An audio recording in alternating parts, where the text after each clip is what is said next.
Welcome to Trucking with Tammy, the podcast where we navigate the highways and byways of the trucking industry. I'm your host, Tammy, and today we are talking about a topic that is my hot button. Are CDL training schools overcharging for the instruction they provide? I say yes. So let's buckle up and dive in. So, first off, let's set the scene. Did you know the average cost of CDL training can range anywhere from $3,000 to $7,000, with some schools charging up to $10,000 or more? What are you getting for that price? Is the quality of that instruction and the return of your investment worth it? I've talked to students, I've talked to instructors, I've talked to industry experts, and they all say basically the same thing.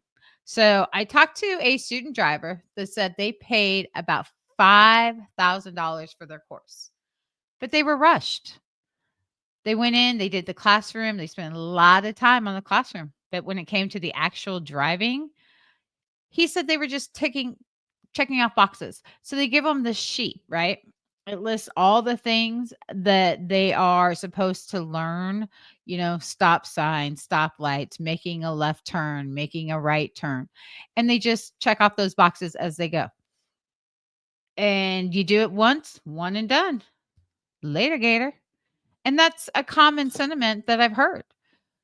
So what exactly should be included in these comprehensive CDL training programs? All right. According to experts, a well rounded CDL training program should cover classroom instruction. Of course, you got to learn regulations, the Green Book, safety, road rules, and extensive behind the wheel experience, which most people don't get. But why does the price seem to balloon? Right. So if you are also getting your hazmat or tanker, there's an extended price for that as well. New trucks, more price. They're not doing a whole lot of manual training anymore. Most of it's automatic. So high price doesn't always translate to better training, right? So what are the requirements of the classroom and behind the wheel experience according to federal requirements? Okay. So in the classroom, you're supposed to learn basic operation, safe operating procedures, advanced operating procedures, vehicle systems, reporting, your DVIR, your hours of service requirements, driver qualification requirements, driver wellness. They're supposed to cover how to handle if you're sick on the road, things like that. Whistleblower protection, which is crazy. I guess they're worried about all the coercion going on. All this classroom stuff, you're supposed to score 80% on the classroom part of it in order to pass. Okay. Then we have what's called behind the wheel training. That behind the wheel training is broke down into three sections. Your pre trip. You have to learn that truck and trailer front to back, all the parts, whether it's bent, broken, leaking air, etc. You got to learn basic vehicle control skills. You got to learn how to drive it. And then you got to take it out on the road and you got to drive it. The problem is there is no specific federal mandate on the number of hours required for behind the wheel training. Oh, we're going to charge you $7,000 and give you 3 hours. True story. I had a female student who finished her CDL training, came out for her first job as a CDL driver. She had 3 hours behind the wheel with her training company. Okay. Equipment. Training supposed to be conducted in the same class of vehicle the student will be tested on for their CDL. If you want to drive a manual, training must be in a vehicle with manual transmission. If you don't train in a manual transmission truck at the school, you will get a restriction on your license that you can only operate manuals. Then schools offer endorsements, right? We have hazmat, we have tanker. Those include additional training, or they should. I mean, hazmat, we all know, is a whole nother or level, right? So that's what you have to learn. What does the training provider have to provide? What are their requirements to even be able to offer their training services? Well, they have to be on a registry, right? They have to fill out paperwork and show meet whatever requirements that the government is handing down for actual training providers right now. Okay. So, and then that training provider, when you finish everything, they have to issue a certificate to you that says you finished the curriculum hours in theory and behind the wheel. And you have a timeline to do that. So once you start, you have to complete both of those with that training provider within 1 year. Okay. Um, that's a lot. No actual number of hours behind the wheel though. So you can pay 10,000 and have a couple, or you can pay 5,000 and have 20. So not having an actual set amount of number of hours is a serious issue in the training program. Okay. So what kind of training programs are out there? I went to a community college. So most of the community colleges offer a longer training program. Your other CDL training schools are basically set up on a 4-week training. Um, Bear with me one moment.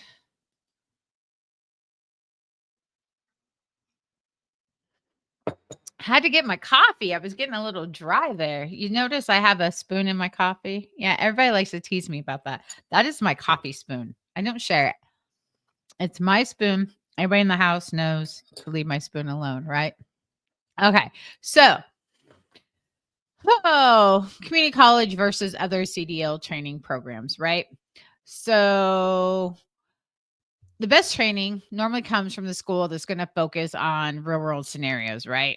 But the problem is majority of these CDL training schools only are there to train you just to pass the CDL test. So, you're not fully prepared when you're coming out in the real world. They're not taking the time to prepare you. I talked to many drivers. I talked to a young lady a couple years ago, actually called me crying from a way station. She had went through CDL school. She had went to a mega carrier. She got hired. She had a trainer who was not me. Um, she went out on her own, got called into a weigh station. She was overweight on her trailer, on her tandems, and she didn't know how to slide the tandems. And the DOT officer told her that if she could demonstrate knowledge and she could slide her tandems and get her weight correct, that he would let her go. So she called me crying from the road, and I had to take this panicked, freaked out, anxiety ridden female, and I had to walk her through how to slide her tandems. She went through school. She went through training with and still did not know anything about weight distribution and sliding her tandems. And that is a serious defect in our training. And that is one story of many. So the problem is it's the value, right? So they're saying there's a demand for truck drivers. So why is there such a gap between the cost and the quality? It's the business model of these CDL schools. They are driver mills. It's like a puppy mill for drivers. They are just taking in this high volume number of drivers, doing the littlest that they can do to get them to pass the CDL and sending them on their way. They're promising job placement, and then they're not placing them in jobs. They're making these high expectations, and then they're not preparing these drivers for the real trucking world, and it's brutal out here. I talked to a gentleman last week on one of my TikTok lives, and he had went to a CDL school recently. When he went, he told them, due to his family situation, that he had to have a local job. There was no other alternatives for him with his family situation. The school says, "Hey, we have job placement and we have local jobs." So the guy put out over 7 grand for this training program to turn around and not be placed or have options for local drivings. There were none. And that's uh, unbelievable to me. It's like recruiting gone wrong. I mean, that's a lot of money to spend out and then not to be used. I mean, what? You take that shiny new CDL and you just throw it in a drawer somewhere because you can't use it? I mean, who wants to spend $7,000 on something that they can't use? And that's not to even talk about the companies that offer CDL training in exchange for a work commitment. So, I had another gentleman who was on my live who was working for a mega carrier. They paid, now he didn't have anything negative to say. He just said he paid a lot of money for his and or it cost. He didn't pay. The company carrier that he went to work for paid it, but he was paying it back weekly out of his paychecks. And as long as he stayed with the company a year, they had some kind of agreement where he didn't have to pay full price.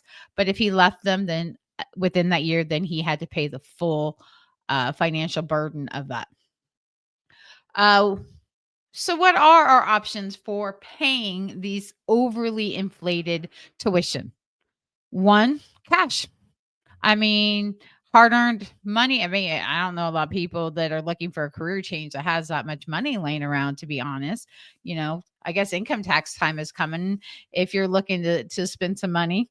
But most of the people, it's either tuition-based programs, so you can get grants, scholarships. There was some work related grants through the states that you could get if you were displaced, a displaced workers grant, employer tuition reimbursement, which I just said. If you're going to work for some companies, they offer that they will pay for you, and then you either reimburse them or you work it off with a contract. Um, and that's the majority of it. I mean, that's a high price that you're going to be responsible for. So, I the amount of money that you're spending, though, you want to make sure that it's worth it. So you're a potential truck driver, right? And you are thinking about getting your CDL. And the first step that you're going to do is look for a training school, which you have to take, by the way. So a couple years ago, they passed a ruling that you can no longer just borrow a truck or get in a farm truck and go take the test on your own. You don't have that option anymore. You have to go through a training program. You have to pay a driving school for your training. So, how do you make an informed decision? Oh, social media is a wonderful thing. The first thing you're going to want to do is a lot of research, right? So, you're going to want to look for the school accreditation. You're going to want to look for reviews. And there are so many resources out. There's groups on Facebook. Everybody wants to put their experience somewhere, right? Look, search, pay attention, read. You want to know what their pass rate is. Nobody wants to pay that much money for a training program that they're not going to pass. And trust me, it happens a lot. I have a very good friend of mine who struggled in the beginning getting her CDL, and she went to not one, not two, but three different programs before she finally got enough training behind the wheel that she was able to pass. And she's a great driver now. She is an amazing driver, but she needed more than 3 hours behind the wheel to do her job, right? Uh, Also, some schools, go check them out. Drive over, see if they'll let you hang out in the classroom, see if they'll let you go out on the lot and see how the instructors are teaching. You want to know how many hours you're going to get. You want to know how long the program's going to take. You want to know how much of that's going to be focused on you, especially the behind the wheel stuff. Do you, how many people are in the truck with you? So when you go out, generally you have the instructor, and there's going to be a couple other students, right? And you all have to divide that time up between you. So you want to know, with all the behind the wheel, how many people that has to be divided up between, okay? You're also going to want to look at financial aid and what your particular situation is and how you are going to pay for your schooling. Are you going with someone who's going to pay for it and you're going to dedicate a year and reimburse it? Is there a program in your area that's going to pay for it? Um, do you have a community college program that you're going to look at, right? Future employment. Future employment's a big deal. There are only certain companies that will take a new driver with zero experience. Know that. Know what you have to do. Dreams of local jobs right out the gate aren't always feasible, not in every area. A lot of areas you have to go out and do 3 months, 6 months, 9 months, or a year over the road to get your experience before you can move on to the next step. Okay. So experience is really important out here. So after all my rambling and talking about these CDL schools and what you can expect, if you're considering CDL school, again, I cannot emphasize how important research is. Look beyond the price tag. It's not all schools are the same. Success rate, other driver experiences, job placement, scholarships, anything that's available that'll keep the financial burden off of you is important. If a school is charging a premium rate, are they providing competent practical training? Are they going to prepare you for all road conditions? Or are they just driver milling you? Are they just pushing you through the system and they don't care if you're going to make it or not as long as you pay the money, right? Remember, your journey in trucking is going to be a long one. And in the beginning, it's an expensive one. It's really important that you choose wisely where you're going to start. Okay. Any questions, you can reach out. If you have insights, if you have an experience that you want to share, we all know how much I love experiences. You can reach out to me. I'm on TikTok, I'm on Facebook, I'm on LinkedIn, I'm on Twitter, I'm on all the socials. Trucking with Tammy, Tammy, you can find me. Stay tuned for more episodes where we'll continue to explore the ins and outs of the trucking world. Thanks for listening to this extended discussion, and I'll see you next week on Trucking with Tammy.